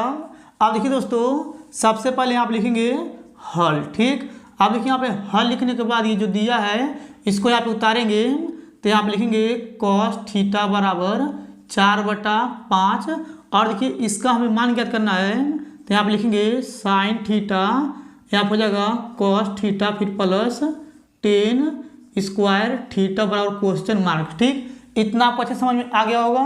अब देखिए दोस्तों यहाँ पे एक फार्मूला होता है यानी कि आप होता है लाल बटा कक्का। ठीक है, अब देखिए यहाँ पे लिखा हुआ है कॉस थीटा बराबर 4/5। तो ये जो दूसरा वाला है ये कॉस है, तो यानी कि आप हो जाएगा आधार बटा कर्ण। तो इस प्रकार से यहाँ पे देखिए दोस्तों, यानी कि एक त्रिभुज बनाएंगे, बस आप लोग ध्यान से समझिएगा। अब देखिए दोस्तों यहाँ पे लिखा हुआ है आधार बटा कर्ण। अब देखिए आधार की जगह दिया है 4, तो यहाँ पे लिखेंगे 4, और कर्ण की जगह दिया है 5, तो यहाँ लिखेंगे 5। अब इसके बाद क्या करेंगे, यहाँ पे लिखेंगे पैथा, देखेंगे पैथागोरस प्रमेय से। ठीक, अब देखिए दोस्तों यहाँ पे लिखे पैथागोरस प्रमेय से, तो इसको हम क्या करेंगे, यानी कि इसको ए मान लेंगे, इसको बी मान लेंगे, इसको सी मान लेंगे। अब देखिए दोस्तों पैथागोरस प्रमेय को यहाँ पे लिखेंगे, तो यहाँ पे होता है यानी कि कर्ण का यहाँ पे होता है स्क्वायर, फिर हो जाएगा बराबर लंब का यहाँ पे हो जाएगा स्क्वायर, फिर यहाँ हो जाएगा प्लस, और यहाँ पे जाएगा कोष्टक में आधार का स्क्वायर। ठीक, अब देखिए दोस्तों इतना करने के बाद कर्ण की जगह दिया है 5, तो यहाँ लिखेंगे 5 का स्क्वायर, फिर बराबर लंब की जगह पे कुछ नहीं दिया है, ए बी है, तो यहाँ पे लिखेंगे ए बी का स्क्वायर, फिर प्लस, और देखिए यहाँ पे आधार का जगह दिया 4, तो यहाँ लिखेंगे 4 का स्क्वायर। अब यहाँ पे देखिए 5 का वर्ग करेंगे तो यहाँ हो जाएगा 25, फिर बराबर यहाँ पर हो जाएगा ए बी का स्क्वायर, फिर प्लस 4 का वर्ग करेंगे तो यहाँ हो जाएगा 16। अब इसके बाद क्या करेंगे, 16 को इधर पक्षांतर कर देंगे, ये प्लस में माइनस में जाएगा, तो यहाँ लिखेंगे 25 - 16, और यहाँ पे बराबर यहाँ पे लिखेंगे ए बी का स्क्वायर। अब देखिए 25 में से 16 घटाएंगे तो यहाँ बचेगा 9 बराबर ए बी, और इसका हो जाएगा स्क्वायर, इसको लिख सकते हैं 9 को हम लोग 3 का स्क्वायर बराबर ए बी का, ये हो जाएगा स्क्वायर से स्क्वायर कट जाएगा, तो यहाँ पे आ जाएगा ए बी बराबर 3। ठीक, अब देखिए दोस्तों यहाँ पे ए बी का मान आ गया 3, तो यहाँ पे ये जो लंब है ये आपका 3 आ गया है। अब इसके बाद क्या करना है, हमें इसका मान निकालना है। चलिए यहाँ पे लिखते हैं, तो यहाँ पे लिखेंगे हम जानते हैं, यहाँ पे दिया है साइन थीटा, और यहाँ पे कॉस थीटा, फिर प्लस दिया है टेन स्क्वायर थीटा। अब देखिए दोस्तों साइन थीटा बराबर होता है यानी कि लंब बटा कर्ण, तो यहाँ पे लिखेंगे लंब बटा कर्ण, यहाँ पे जाएगा गुणे, इसके बीच में गुणा है, और देखिए कॉस थीटा बराबर होता है आधार बटा कर्ण, तो यहाँ पे लिखेंगे आधार बटा कर्ण, फिर प्लस, और देखिए दोस्तों टेन थीटा बराबर होता है लंब बटा आधार, तो यहाँ पे लिखेंगे लंब बटा आधार, इसका हो जाएगा स्क्वायर। ठीक, अब इसके बाद बराबर लगाएंगे, और देखिए दोस्तों लंब की जगह पे कितना दिया है, यहाँ पे देखिए लंब की जगह 3 दिया है, तो यहाँ लिखेंगे 3, कर्ण की जगह दिया है 5, तो यहाँ लिखेंगे 5, फिर गुणे, आधार की जगह दिया है यहाँ पे देखिए यानी कि 4, तो यहाँ लिखेंगे 4, फिर बट्टे में कर्ण के स्थान पे दिया है 5, तो यहाँ लिखेंगे 5, फिर प्लस, और देखिए यहाँ पे लंब की जगह दिया कितना यानी कि 3 दिया है, तो यहाँ लिखेंगे 3, और देखिए आधार की जगह दिया 4, तो यहाँ लिखेंगे 4, और इसका हो जाएगा स्क्वायर। ठीक, अब देखिए दोस्तों ऊपर का ऊपर गुणा करेंगे, चलिए इधर बताते हैं, तो यहाँ हो जाएगा 4 तिहाई 12, फिर बटा लगाएंगे, 5 से 5 में गुणा करेंगे तो यहाँ हो जाएगा 25, और यहाँ हो जाएगा प्लस, इन दोनों का वर्ग करेंगे तो यहाँ हो जाएगा 3 का वर्ग 9 हो जाएगा, और यहाँ पे 4 का वर्ग हो जाएगा 16, फिर यहाँ पे बराबर लगाएंगे। अब देखिए 16 से गुणा करेंगे 12 में तिरिया का, तो यहाँ हो जाएगा 12 गुणे 16, फिर प्लस 25 से गुणा करेंगे 9 में, तो यहाँ हो जाएगा 25 गुणे 9, फिर बटा लगा देंगे। अब देखिए नीचे गुणा करेंगे तो यहाँ हो जाएगा 25 गुणे 16। अब देखिए इसका गुणा करें तो यहाँ हो जाएगा यानी कि 12, और यहाँ पे गुणे में हो जाएगा 16, तो यहाँ हो जाएगा 12 2, और यहाँ हो जाएगा 6 और 1 7, और यहाँ हो जाएगा 2, और यहाँ हो जाएगा 1, और यहाँ हो जाएगा 2, और यहाँ लिखेंगे 9, और यहाँ हो जाएगा 1, और यहाँ पे बराबर लगाएंगे, हो जाएगा 192, फिर प्लस इसका गुणा करेंगे तो यहाँ हो जाएगा 25 गुणे 9, और यहाँ हो जाएगा यानी कि 9 25 होता है, यहाँ पे 9 25 45 का 5 हासिल हो जाएगा 4। अब देखिए यहाँ पे 5 से गुणा करेंगे, 9 से गुणा करेंगे 2 में 9 दूनी 18, 18 19 20 21 22, तो यहाँ पे आ जाएगा 225, तो यहाँ लिखेंगे 225, फिर देखिए यहाँ पे बटा लगा देंगे।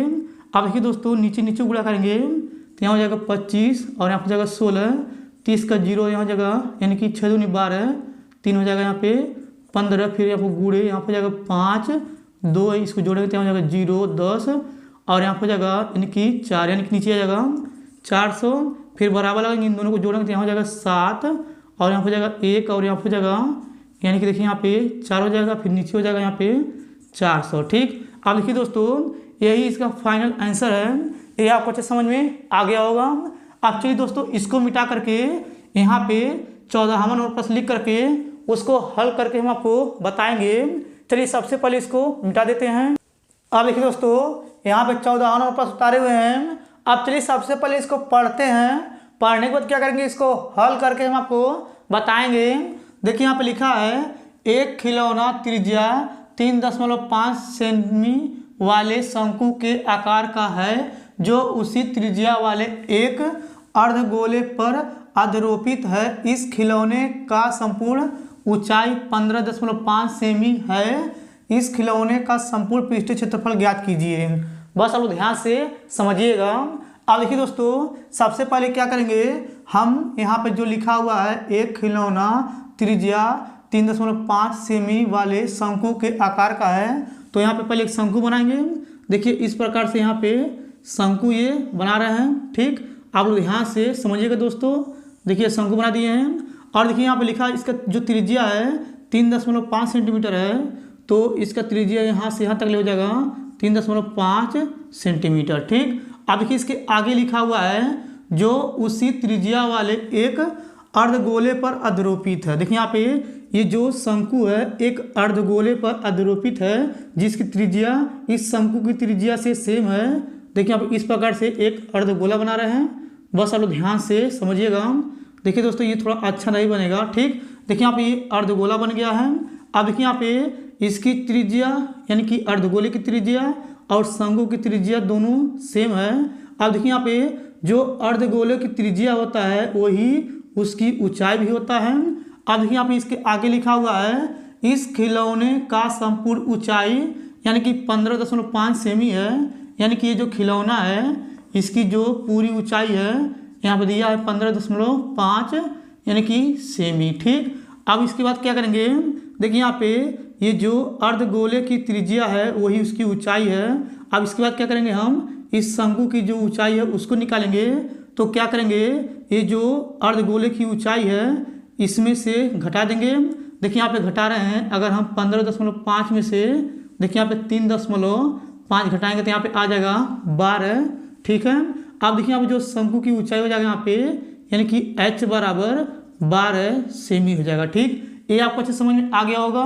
और देखिए दोस्तों हमें क्या करना है, यानी कि शंकु की तिर्यक ऊंचाई भी ज्ञात करना है। तो यहाँ पे लिखेंगे L बराबर क्वेश्चन मार्क। अब देखिए दोस्तों जो जो दिया है चलिए यहाँ पे लिखते हैं। तो यहाँ पे लिखेंगे पहले हल। ठीक, अब देखिए यहाँ पे हल लिखने के बाद यहाँ पे लिखेंगे शंकु। देखेंगे शंकु की त्रिज्या। ठीक, अब देखिए दोस्तों शंकु की त्रिज्या हो जाएगा R बराबर यहाँ पे दिया है 3.5 सेमी, तो यहाँ पे जाएगा 3.5 सेमी। अब इसके बाद यहाँ पे लिखेंगे शंकु की ऊंचाई, तो यहाँ पे जाएगा शंकु की ऊंचाई यहाँ पे जाएगा यानी कि h बराबर कितना दिया है, यानी कि यहाँ पे दिया है 12 सेमी, तो यहाँ लिखेंगे 12 सेमी। अब इसके बाद हम क्या करेंगे, यानी कि जो शंकु है इसकी तिर्यक ऊंचाई ज्ञात करेंगे। तो यहाँ पे लिखेंगे शंकु। देखेंगे शंकु की तिर्यक, देखेंगे तिर्यक ऊंचाई यहाँ हो जाएगा यानी कि L बराबर करनी में आप हो जाएगा यानी कि R का स्क्वायर प्लस हो जाएगा H का स्क्वायर, फिर यहाँ हो जाएगा L बराबर यहाँ पे करनी। अब देखिए यहाँ पे R के स्थान पर दिया 3.5, तो यहाँ लिखेंगे 3.5 का स्क्वायर फिर प्लस, और देखिए H के स्थान पर दिया 12, तो यहाँ लिखेंगे 12 का स्क्वायर। अब इसके बाद यहाँ पे आ जाएगा L बराबर यहाँ हो जाएगा करनी। अब देखिए यहाँ पे 3.5 का वर्क करेंगे तो यहाँ पे आ जाएगा यानी कि चलिए यहाँ पे गुणा कर लेते हैं। तो यहाँ पे हो जाएगा 3.5 यहाँ पे आ जाएगा 5 × 5 = 25 और यहाँ पे जाएगा 17 और यहाँ पे जाएगा यानी कि 3 × 5 = 15, यहाँ जाएगा 10, यहाँ पे आएगा 5 2 और यहाँ जाएगा 2 1 यानी कि आएगा यहाँ पे 12.25 फिर प्लस इसका वर्क करेंगे तो यहाँ पे आ जाएगा 144। फिर यहाँ लिखेंगे L बराबर यहाँ पे इसको जोड़ेंगे। देखिए यहाँ पे इसको जोड़ेंगे दोस्तों यहाँ पे, तो यहाँ हो जाएगा 144, यहाँ पे 0 0 यहाँ पे लिखेंगे 12.25 और यहाँ पे आ जाएगा 5 2 यहाँ पे लिखेंगे 6 और यहाँ हो जाएगा 5 1, तो यहाँ पे आ जाएगा 100 यानी कि यहाँ पे 56.25 आ जाएगा। अब इसके बाद यहाँ पे लिखेंगे L बराबर, अब इसको हम लिख सकते हैं 12.5 गुणे यहाँ हो जाएगा 12.5। अब देखिए ये करनी से बाहर आ जाएगा, दोनों सेम है तो यहाँ हो जाएगा L बराबर, देखिए यहाँ पे दोस्तों यहाँ हो जाएगा 12 यहाँ हो जाएगा 5। ठीक, ये आपको अच्छे समझ में आ गया होगा। अब इसके बाद देखिए यहाँ पे अर्धगोले की त्रिज्या दिया है यहाँ पे 3.5, तो यहाँ पे लिखेंगे अर्ध, देखिए अर्धगोले की त्रिज्या, देखिए अर्धगोले की त्रिज्या आप हो जाएगा R बराबर 3.5 सेमी। अब इसके बाद क्या करेंगे, यहाँ पे जो लिखा हुआ है इसके बाद इस खिलौने का संपूर्ण पृष्ठीय क्षेत्रफल ज्ञात करना है, तो यहाँ पे लिखेंगे यानी कि खिलौने, देखिए लिख रहे हैं खिलौने का संपूर्ण पृष्ठीय क्षेत्रफल। ठीक, देखिए यहाँ हो जाएगा क्षेत्रफल बराबर इसका फार्मूला हो जाएगा, यानी कि पहले हम क्या करेंगे, ये जो शंकु है इसका सूत्र लिखेंगे, शंकु का सूत्र हो जाएगा पे पाई आर एल, फिर प्लस ये अर्धगोले का हो जाएगा 2 पाई आर स्क्वायर, फिर यहाँ पे बराबर लगेंगे, इन दोनों में पाई और आर कॉमन आ रहा है तो यहाँ से पाई आर कॉमन लेंगे तो यहाँ बचेगा, यानी कि आप हो जाएगा एल प्लस यहाँ हो जाएगा 2r, फिर बराबर लगाएंगे। अब देखिए पाई का मान रखेंगे 22/7, फिर गुड़े आर के यहाँ दिया है, देखिए यहाँ पे 3.5 यहाँ लिखेंगे 3.5, फिर कोष्टक एल के स्थान में कितना दिया है, देखिए यहाँ पे 12.5, फिर प्लस और देखिए यहाँ हो जाएगा 2 गुड़े आर के यहाँ दिया है 3.5, तो यहाँ जाएगा 3.5, फिर कोष्टक बंद कर देंगे, फिर यहाँ पे बराबर लगाएंगे, यहाँ 10 हटाएंगे तो यहाँ जाएगा 22/7, फिर गुड़े 35 हो जाएगा यहाँ पे 10, फिर देखिए यहाँ कोष्टक यहाँ लिखेंगे 12.5, फिर प्लस इन दोनों का गुणा करेंगे तो यहाँ हो जाएगा 0 और यहाँ हो जाएगा 7, फिर कोष्टक बंद कर देंगे। अब चलिए इसके बाद क्या करते हैं, इधर का 2 लाइन मिटा करके फिर इसके बाद क्या करेंगे, इसके आगे हल करके हम आपको बताएंगे। अब चलिए पहले इसको मिटा लेते हैं। अब देखिए दोस्तों यहाँ पे मिटा दिए हैं, अब चलिए इसके आगे इधर हल करते हैं, बस आप ध्यान से समझिएगा। अब देखिए दोस्तों यहाँ पे 7 से 35 को काटेंगे तो ये 5 बार में कट जाएगा, 5 से काटेंगे 10 को तो ये 2 बार में कट जाएगा, और 2 से काटेंगे 22 को तो यहाँ पे 11 बार में कटेगा, तो यहाँ बचेगा 11, तो यहाँ पे लिखेंगे 11 गुणे और देखिए यहाँ पे इन दोनों को जोड़ेंगे तो यहाँ पे आ जाएगा 19 यहाँ पे 5, फिर बराबर लगाएंगे, इन दोनों को जोड़ेंगे तो यहाँ पे आ जाएगा 214.5 सेंटीमीटर स्क्वायर। ठीक, अब देखिए दोस्तों ये जो आया है यही इसका फाइनल आंसर है, ये आपको अच्छे समझ में आ गया होगा। अब देखिए दोस्तों यहाँ पे 15 और प्रश्न उतारे हुए हैं। अब चलिए दोस्तों सबसे पहले इसको पढ़ते हैं, पढ़ने के बाद क्या करेंगे, इसको हल करके हम आपको बताएंगे। देखिए यहाँ पे लिखा है 1 भिन्न 1/3 हो जाती है जब उसके अंश में 1 घटाया जाता है, और यह 1/4 हो जाती है जब हर में 8 जोड़ दिया जाता है, तो भिन्न ज्ञात कीजिए। बस आप लोग ध्यान से समझिएगा। अब देखिए दोस्तों सबसे पहले यहाँ पे लिखेंगे हल। ठीक, अब देखिए यहाँ पे हल लिखने के बाद यहाँ पे लिखेंगे माना, देखिए लिख रहे हैं माना, यहाँ हो जाएगा यानी कि अंश, यहाँ हो जाएगा x, और यहाँ पे नीचे लिखेंगे हर जो हो जाएगा y हो जाएगा। देखिए दोस्तों यहाँ पे अंश को x माने हैं और हर को y माने हैं। अब इसके बाद यहाँ पे लिखेंगे भिन्न, देखिए लिख रहे हैं यहाँ हो जाएगा भिन्न बराबर यानी कि x/y हो जाएगा, ऊपर अंश और नीचे हर। ठीक, अब देखिए दोस्तों ये भिन्न आ गया है। अब इसके बाद क्या करेंगे, फिर से इसको पढ़ेंगे। देखिए यहाँ पे लिखा है 1 भिन्न 1/3 हो जाती है जब उसके अंश में 1 घटाया जाता है। अब देखिए दोस्तों ये जो अंश है इसमें 1 घटाएंगे तो इसका जो भिन्न हो जाएगा 1/3 हो जाएगा, तो यहाँ पे लिखेंगे पहले प्रश्न के अनुसार। अब देखिए यहाँ पे अंश में 1 घटाएंगे तो यहाँ हो जाएगा x-1, फिर बटे हो जाएगा y, फिर बराबर देखिए यहाँ पे इसका भिन्न हो जाएगा 1/3, तो यहाँ लिखेंगे 1/3, तिर्यक गुणा करेंगे तो यहाँ हो जाएगा 3x-3, इससे गुणा करेंगे तो यहाँ हो जाएगा y, इसको इधर फेंकेंगे उसको इधर फेंकेंगे तो यहाँ पे आ जाएगा 3x - y बराबर हो जाएगा 3। इसको हम लोग समीकरण नंबर 1 मान लेंगे। अब देखिए दोस्तों अब इसके आगे पढ़ेंगे। देखिए यहाँ पे लिखा है और यह 1/4 हो जाती है जब हर में 8 जोड़ दिया जाता है।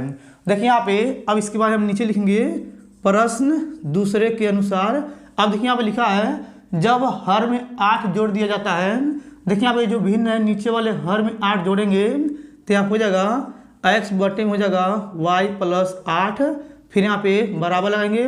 अब देखिए इसका जो भिन्न हो जाएगा 1/4 हो जाएगा, तो यहाँ पे लिखेंगे 1/4 तिर्यक गुणा करेंगे तो यहाँ हो जाएगा 4x, और देखिए यहाँ पे इससे इधर गुणा करेंगे तो यहाँ हो जाएगा बराबर, और यहाँ लिखेंगे y प्लस 8, इसको इधर पक्षांतर कर देंगे, ये प्लस में माइनस में जाएगा, तो यहाँ हो जाएगा 4x माइनस वाई बराबर 8। अब इसको हम समीकरण नंबर 2 मान लेंगे। इतना आपको समझ में आ गया होगा। अब देखिए दोस्तों, ये आपका समीकरण नंबर 1 है और ये समीकरण नंबर 2 है। अगर आप लोग समीकरण 1 और समीकरण 2 को देखेंगे, देखिए यहाँ पे माइनस में y है और यहाँ पे माइनस में y है, तो क्या करेंगे समीकरण 1 और समीकरण 2 को घटाएंगे तो ये y से y कट जाएगा। चलिए यहाँ पे लिखते हैं, देखिए यहाँ पे लिखेंगे समीकरण, देखिए लिख रहे हैं समीकरण 1 व 2 को घटाने पर। ठीक, अब देखिए यहाँ पे ये जो समीकरण नंबर 1 है इसके नीचे लिखेंगे तो यहाँ हो जाएगा 3x माइनस वाई बराबर 3 हो जाएगा। समीकरण 2 को इसके नीचे लिखेंगे तो यहाँ हो जाएगा 4x माइनस वाई बराबर हो जाएगा 8, इसको घटाएंगे तो यहाँ हो जाएगा माइनस, और ये हो जाएगा माइनस प्लस, और यहाँ हो जाएगा माइनस। अब देखिए यहाँ पे 4 में से 3 घटाएंगे तो यहाँ बचेगा माइनस में x भी बराबर, और देखिए ये y से y कट जाएगा क्योंकि ये माइनस प्लस में है। और देखिए यहाँ पे 8 में से 3 घटाएंगे, यहाँ बचेगा माइनस में 5। अब देखिए माइनस माइनस काट देंगे तो यहाँ पे आ जाएगा x बराबर 5 आ जाएगा। अब देखिए दोस्तों, ये जो x बराबर 5 आया है, अब इसके बाद क्या करेंगे, इसको हम समीकरण नंबर 1 में रखेंगे। चलिए यहाँ पे लिखते हैं, देखिए यहाँ पे लिखेंगे समीकरण 1 में x बराबर 5 रखने पर। ठीक, अब देखिए यहाँ पे समीकरण नंबर 1 ये है, यहाँ पे लिखेंगे तो यहाँ हो जाएगा 3x माइनस वाई बराबर यहाँ हो जाएगा 3, और देखिए यहाँ पे x के स्थान पे 5 रखना है तो यहाँ हो जाएगा 3 गुणे 5 माइनस वाई बराबर हो जाएगा 3, इसका गुणा कर देंगे तो यहाँ हो जाएगा 5 तिहाई 15 माइनस वाई बराबर हो जाएगा, यानी कि यहाँ पे 3, इसको उधर फेंकेंगे तो यहाँ हो जाएगा माइनस में वाई बराबर 3 माइनस में 15, फिर यहाँ हो जाएगा माइनस में वाई बराबर 15 में 3 घटाएंगे तो बचेगा माइनस में 12, ये माइनस कट जाएगा तो y बराबर आ जाएगा 12। ठीक, अब देखिए यहाँ पे y का मान ये आ गया है 12। अब इसके बाद यहाँ पे लिखेंगे भिन्न, देखिए लिख देंगे यहाँ पे भिन्न, यहाँ हो जाएगा बराबर x बटा वाई। अब देखिए दोस्तों, यहाँ पे देखिए ये जो भिन्न है x बटा वाई है, यहाँ पे लिख दिए हैं, और देखिए यहाँ पे लिखा हुआ है भिन्न ज्ञात कीजिए। अब देखिए यहाँ पे x के स्थान पे 5 आया था तो यहाँ पे लिखेंगे 5, y के स्थान पे 12 आया था तो यहाँ लिखेंगे 12। ठीक, अब देखिए दोस्तों, ये जो भिन्न है 5/12 है, यही इसका आंसर हो गया। ये आपको अच्छे समझ में आ गया होगा। अब चलिए दोस्तों, इसको मिटा करके यहाँ पे 16वां नंबर जो प्रश्न है उसको लिख करके फिर उसको हल करके हम आपको बताएंगे। चलिए सबसे पहले इसको मिटा देते हैं। अब देखिए दोस्तों, यहाँ पे 16वां नंबर प्रश्न उतारे हुए हैं। अब चलिए दोस्तों, सबसे पहले इसको पढ़ते हैं, पढ़ने के बाद क्या करेंगे, इसको हल करके हम आपको बताएंगे। देखिए यहाँ पे लिखा है, एक 4 सेमी त्रिज्या वाले वृत्त के त्रिज्याखंड का क्षेत्रफल ज्ञात कीजिए जिनका कोण 30 डिग्री है, साथ ही संगत दीर्घ त्रिज्याखंड का भी क्षेत्रफल ज्ञात कीजिए। बस आप ध्यान से समझिएगा। अब देखिए दोस्तों, यहाँ पे लिखा है एक 4 सेमी त्रिज्या वाले वृत्त।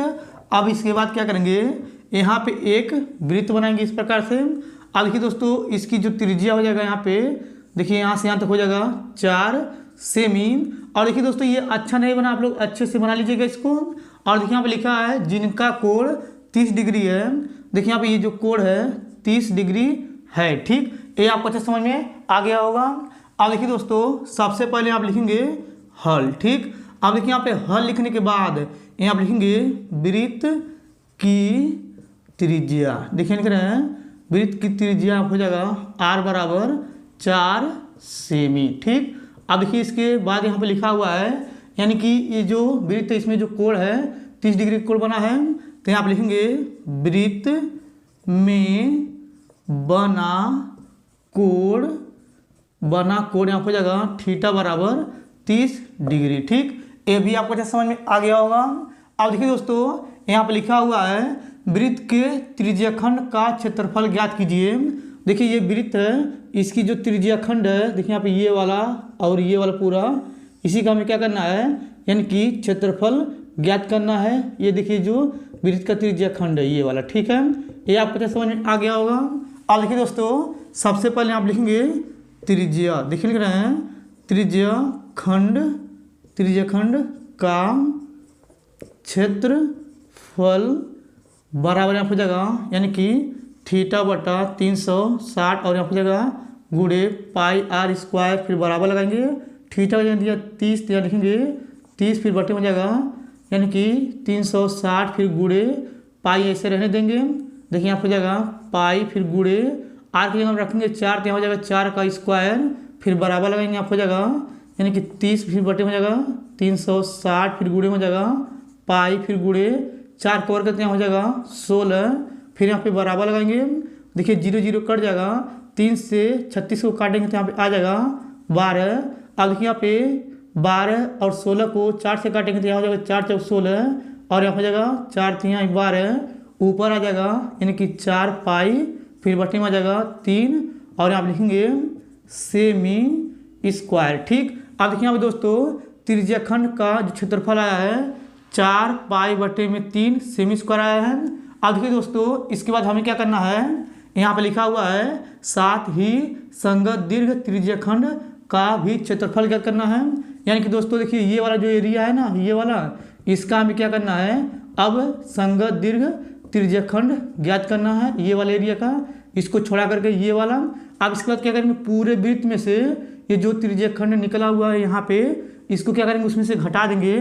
चलिए यहाँ पे लिखते हैं, तो यहाँ पे लिखेंगे संगत, देखिए लिख रहे हैं संगत दीर्घ त्रिज्या खंड का क्षेत्रफल बराबर यहाँ हो जाएगा, यानी कि इस पूरे वृत्त में से क्या करेंगे, इस त्रिज्या खंड को घटाएंगे तो यहाँ लिखेंगे वृत्त का क्षेत्रफल माइनस यहाँ हो जाएगा, यानी कि त्रिज्या खंड, देखिए लिख रहे हैं त्रिज्या खंड का क्षेत्रफल, ठीक। ये आपको अच्छे समझ में आ रहा होगा। अब देखिए यहाँ पे बराबर लगाएंगे, वृत्त का क्षेत्रफल होता है पाई आर स्क्वायर, फिर हो जाएगा माइनस, इसका मान यहाँ पे आया है तो यहाँ पे लिखेंगे 4 पाई फिर बटी में हो जाएगा, यानी कि 3 फिर यहाँ बराबर लगाएंगे और इन्हें पाई फिर गुणे आर की जगह दिया है 4 तो लिखेंगे 4 का स्क्वायर, फिर हो जाएगा माइनस 4 पाई फिर बटे में हो जाएगा 3। अब देखिए यहाँ पे बराबर लगाएंगे, अब लिखेंगे पाई 4 कवर करते हैं हो जाएगा 16, फिर माइनस में जाएगा 4 पाई फिर बटे में हो जाएगा 3। अब इसके बाद क्या करेंगे, इसके नीचे का लगाएंगे और 3 से इन दोनों में गुणा करेंगे।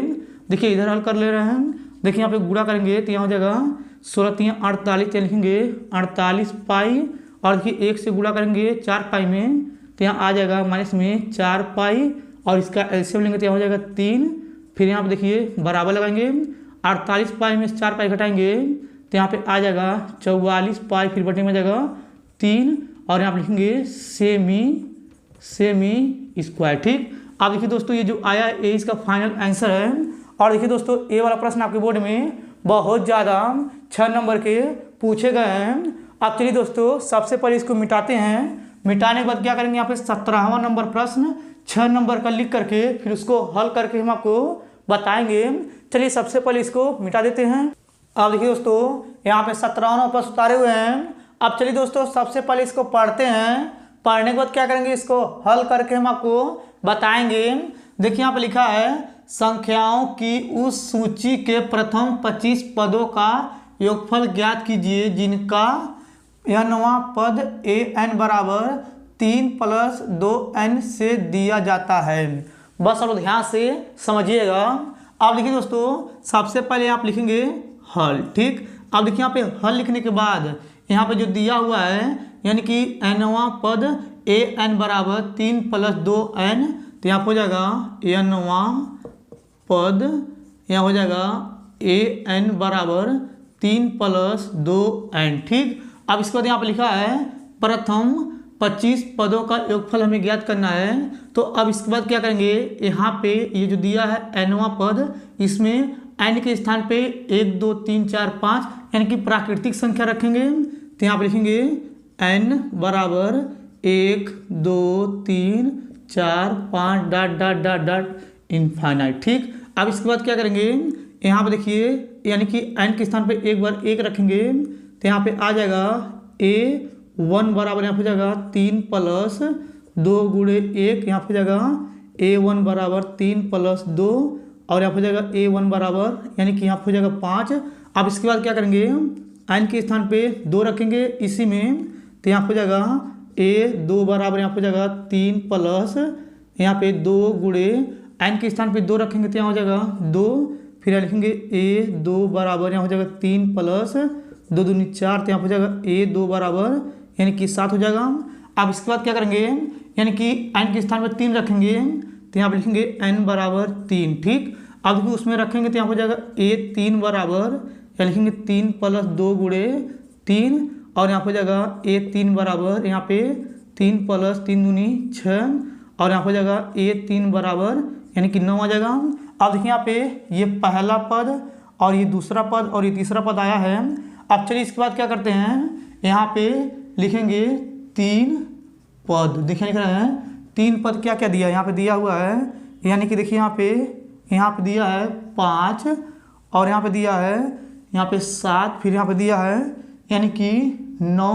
अब इसके बाद हमें क्या करना है, 25वां पद ज्ञात करना है तो यहाँ लिखेंगे 25। ठीक, 25वां पद हो जाएगा। ठीक है, अब देखिए यहाँ पे लिखेंगे a बराबर यहाँ लिखेंगे 5, अब d का मान निकालेंगे तो यहाँ हो जाएगा d बराबर 7 माइनस 5, यहाँ आ जाएगा d बराबर 2 और देखिए इसके बाद यहाँ पे लिखेंगे यहाँ पे दिया है n बराबर 25।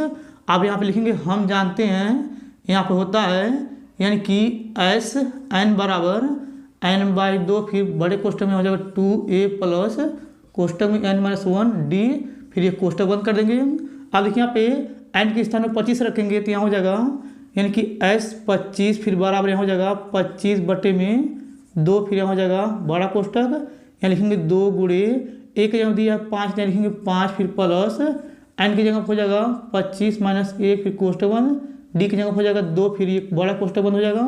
अब देखिए आप लिखेंगे s 25 बराबर यहाँ हो जाएगा 25 बटे में 2, फिर यहाँ हो जाएगा बड़ा कोष्टक 5 से गुणा करेंगे 2 बटे यहाँ होगा 5 दूनी 10 और यहाँ पर जाएगा प्लस देखिए यहाँ पे 25 में से 1 घटाएंगे तो बचेगा यहाँ पे 24 गुणे 2, फिर यहाँ बड़ा कोष्टक बंद कर देंगे और यहाँ पे लिखेंगे s 25 बराबर यहाँ पर जाएगा 25 बटे में 2 और देखिए यहाँ पे बड़ा कोष्टक बनाएंगे, यहाँ पे लिखेंगे 10 प्लस इन दोनों को गुणा करेंगे तो यहाँ हो जाएगा यानी कि 24 दूना 48, फिर ये कोष्टक बंद कर देंगे। अब यहाँ पे आ जाएगा यानी कि s 25 बराबर यहाँ लिखेंगे 25 बटे में 2 फिर गुणे इसको जोड़ेंगे तो यहाँ पे आ जाएगा यानी कि 68। अब इसके बाद देखिए यहाँ पे यानी कि 68 नहीं 58 आएगा, यहाँ पे देखिए 58 आएगा, 58 आ गया। अब 2 से इसको काटेंगे तो यहाँ 2 दूनी 4 यहाँ पे जाएगा 2 9 18 तो यहाँ लिखेंगे यानी कि s 25 बराबर 25 गुणे हो जाएगा यानी कि 29। अब इन दोनों का गुणा करेंगे तो यहाँ लिखेंगे 29 फिर यहाँ हो जाएगा गुणे में 25 यहाँ जाएगा 5 45 5 हासिल 4 और यहाँ पे जाएगा 5 दूनी 10 4 14 फिर गुणे यहाँ जाएगा 9 दूनी का 18 का 8 हासिल 1 4 और 1 हो जाएगा 5 यहाँ लिखेंगे 5 और यहाँ हो जाएगा 2 और यहाँ हो जाएगा यानी कि 7। ठीक, देखिए यहाँ पे आ गया है s 25 बराबर 725 आ गया है। अब देखिए दोस्तों यहाँ पे यानी कि 25वां पद जो आया है 725 आया है, यही इसका आंसर हो गया। अब चलिए दोस्तों इसको मिटा करके यहाँ पे 58 और प्रश्न लिख करके फिर उसको हल करके हम आपको बताएंगे। चलिए दोस्तों सबसे पहले इसको मिटा देते हैं। अब देखिए दोस्तों यहाँ पे 58 और प्रश्न उतारे हुए हैं। अब चलिए दोस्तों सबसे पहले इसको पढ़ते हैं, पढ़ने के बाद क्या करेंगे इसको हल करके हम आपको बताएंगे। देखिए यहाँ पे लिखा है 7 मीटर ऊंचे भवन के शिखर से एक टावर के शिखर का उन्नयन कोण 45 डिग्री है, जबकि उसके पाद से टावर के शिखर का उन्नयन कोण 60 डिग्री है। टावर की ऊंचाई ज्ञात कीजिए। बस आप ध्यान से समझिएगा। अब चलिए दोस्तों इसको फिर से पढ़ते हैं, उसके बाद क्या करेंगे यहाँ पे चित्र को बना देंगे। देखिए आप लिखा है 7 मीटर ऊंचे भवन के शिखर से। देखिए यहाँ पे यह एक 7 मीटर ऊंचा भवन है और ये जो ऊपर वाला है देखिए यहाँ पे ये वाला ये आपका शिखर होता है और ये जो भवन है देखिए ये जो भवन है इसकी जो ऊंचाई है 7 मीटर है। ठीक, अब इसके आगे यहाँ पे लिखा हुआ है, देखिए यहाँ पे लिखा है एक टावर से शिखर का उन्नयन कोण 45 डिग्री का कोण बनाता है। देखिए यहाँ पे एक यहाँ पे टावर बना दे रहे हैं इस प्रकार से। ठीक, अब देखिए यहाँ पे जो टावर है इसका जो ऊपर का हिस्सा है इसको हम लोग शिखर बोलेंगे। देखिए यहाँ पे भवन के शिखर से और टावर के शिखर से क्या करता है, यहाँ पे उन्नयन कोण यानी कि 45 डिग्री कोण बनाता है। देखिए यहाँ ये सीधा रेखा खींच रहे हैं, ये आपका हो जाएगा 45 डिग्री। ठीक, ये आपको अच्छे समझ में आ रहा होगा। अब देखिए दोस्तों यहाँ पे क्या करेंगे, ये नीचे इस प्रकार से मिला देंगे। अब इसके आगे लिखा हुआ है जबकि उसके पाद से टावर के शिखर का उन्नयन कोण, यानी कि ये जो देखिए भवन है इसका जो पाद बिंदु है इस बिंदु से देखिए यहाँ पे लिखा है टावर के शिखर का उन्नयन कोण 60 डिग्री है, यानी कि इस भवन के पाद बिंदु से ये जो टावर इसका शिखर का उन्नयन कोण 60 डिग्री का है। देखिए यहाँ से ये सीधा रेखा खींच रहे हैं, यहाँ से इस प्रकार से देखिए खींच दिए हैं, ये आपका हो जाएगा यहाँ पे 60 डिग्री का कोण। ठीक, ये आपको अच्छे समझ में आ गया होगा चित्र। अब देखिए दोस्तों इसको हम लोग ए मानेंगे, इसको बी मानेंगे, इसको सी और इसको डी और इसको ई मान लेंगे। ठीक, इतना आपको क्लियर समझ में आ गया होगा।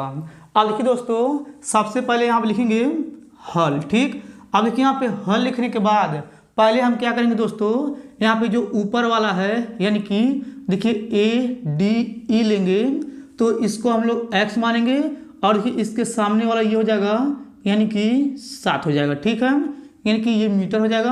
अब देखिए यहाँ पे लेंगे ए डी ई तो यहाँ पे लिखेंगे त्रिभुज। देखिए लिख रहे हैं त्रिभुज ए डी ई में। ठीक, अब देखिए यहाँ पे दोस्तों यहाँ पे लंब दिया है और ये आधार है तो लंब बटा आधार होता है tan थीटा, तो यहाँ पे लिखेंगे tan थीटा बराबर हो जाएगा लंब बटा आधार। और देखिए दोस्तों थीटा के स्थान पे कितना दिया हुआ है यहाँ पे 45 डिग्री, तो यहाँ लिखेंगे थीटा की जगह हो जाएगा 45 डिग्री। और देखिए यहाँ पे डी ई का मान दिया x, तो यहाँ पे लिखेंगे डी ई बराबर x। अब देखिए यहाँ पे tan थीटा बराबर होता है लंब बटा आधार। देखिए यहाँ पे थीटा यहाँ दिया 45, तो यहाँ लिखेंगे tan 45 डिग्री फिर बराबर लंब की जगह पर दिया है यानी कि x, तो यहाँ पे लिखेंगे x फिर बटा लगा देंगे। और देखिए यहाँ पे a और d की जगह यानी कि आधार की जगह दिया है कुछ नहीं, तो यहाँ पे लिखेंगे a d। ठीक, आधार मतलब ये नीचे वाला ए डी है तो यहाँ पे ए डी नीचे लिख दिए हैं। और देखिए यहाँ पे tan 45 का मान 1 होता है तो यहाँ 1 लिखेंगे फिर बराबर लगाएंगे और यहाँ पे x बटे में ए डी। और देखिए यहाँ पे क्या करेंगे 1 के नीचे 1 लगाएंगे, d से गुणा करेंगे 1 में तो यहाँ हो जाएगा ए डी बराबर x। इसको हम लोग समीकरण नंबर 1 मान लेंगे। अब देखिए दोस्तों इतना करने के बाद बस आप लोग ध्यान से समझिएगा। अब देखिए दोस्तों यहाँ पे अभी जो दूसरा त्रिभुज इसको लेंगे तो यहाँ हो जाएगा यानी कि देखिए यहाँ पे ई बी सी हो जाएगा, तो यहाँ पे लिखेंगे त्रिभुज। देखिए लिख रहे हैं त्रिभुज, यहाँ पे हो जाएगा ई और यहाँ पे बी और यहाँ पे हो जाएगा सी में। ठीक, अब देखिए यहाँ पे दोस्तों इसका जो कोण है 60 डिग्री है तो यहाँ लिखेंगे थीटा बराबर हो जाएगा 60 डिग्री।